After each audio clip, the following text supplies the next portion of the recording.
I perform a weekly review every week on Sundays to reflect on the week gone and prepare myself for the upcoming week.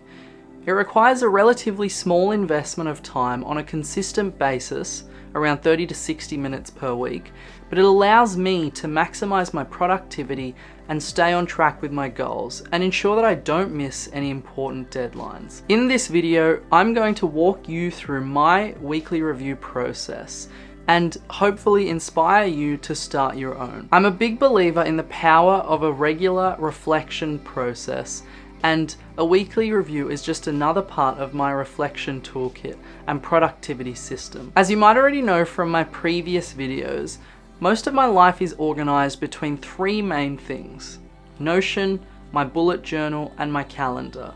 And so these are the main things that I use in this weekly review. I start off by creating a fresh to-do list on a new page in my bullet journal and writing out a reminder for myself to do next week's weekly review. Next, I move on to cleaning up my desk. Though in theory I try and maintain a clean desk on a day-to-day basis, this rarely actually happens in reality, so I use this checkbox as a reminder to put some of my time into cleaning up my desk and arranging everything into their original place. I try and sort through any loose pieces of paper or sticky notes that I've collated throughout the week by throwing them out or putting them in an appropriate folder. After this, I look through my bullet journal at all the different tasks that I've accumulated throughout the week. I go through my bullet journal and ensure that each task is actioned in some way.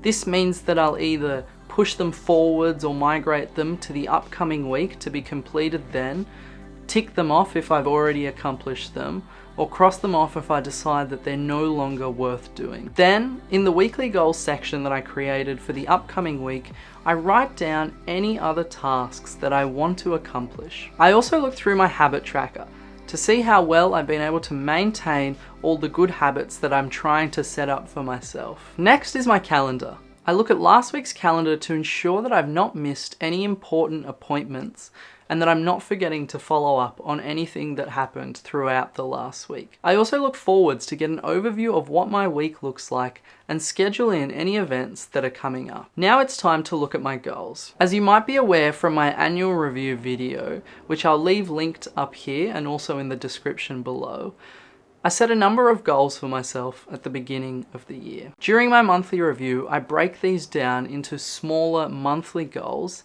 and then I further break these down into weekly goals during this weekly review process to ensure that I've got actionable steps to take on a day-to-day basis to make progress towards these goals. I then do some introspection. First, I try and recall a single moment of happiness from the week, something that brought true joy, and note it down. In doing this, I'm achieving two main things. One is that I'm expressing gratitude and experiencing the memory and the pleasant emotions associated with it. And the other is that I'm recognizing what things make me happy, and this allows me to try and seek this out more in the future. Second, I think about a task that I was satisfied that I completed this week. This could be something like running a 10-kilometer PB, or finishing the first draft of a research project, or creating a YouTube video that I'm proud of. It's a way for me to recognize the progress that I'm making. The next section focuses on learning. I am constantly trying to learn new things, as I believe learning and making progress is one of the key ways to make you feel like you're living a meaningful life.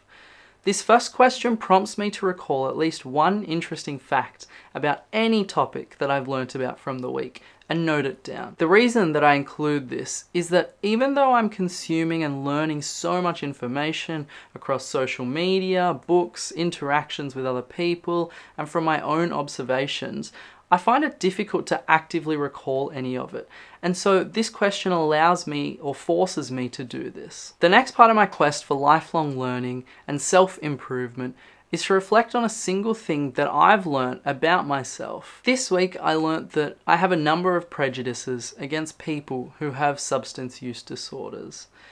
This has come up because I'm currently on a drug and alcohol placement for my medical studies, and This week I've been in what's essentially, I guess, a methadone clinic, which is a place where people with opioid use disorders come in to receive their daily dose of methadone.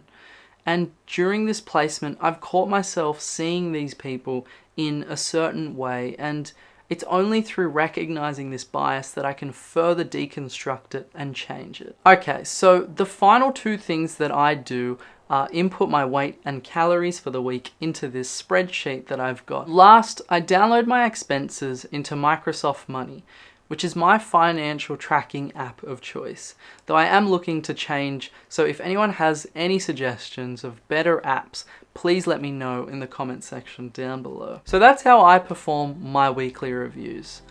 I do try and make it as quick a process as I possibly can, because the longer it drags on for, the less likely I am to do it in subsequent weeks. There are weeks where I skip tasks like the Microsoft Money allocation because I know that I can just do it all at once at the end of a month or at the end of every couple of months, and it'll really only take an hour or two to do. And there are also weeks where I just completely don't do any weekly reviews at all because I'm just so busy, and because by the time I've gotten some time to reflect and perform this weekly review, it's already the middle of the week and there's kind of no point in doing it. I do find though that in these weeks where I don't complete a weekly review, I feel more overwhelmed and directionless as I get caught up in the struggles of day-to-day life. Now, if you found this video to be helpful, I'd greatly appreciate if you dropped a like on this video. It helps this video reach more people, which would be really great for me. You can find a link to my Notion weekly review template in the description down below. If you're interested in finding out more about how to perform an annual review, then you can check out the video that I made on my process here.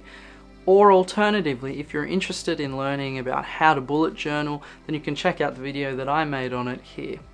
Thank you so much for watching, and I'll see you in the next one.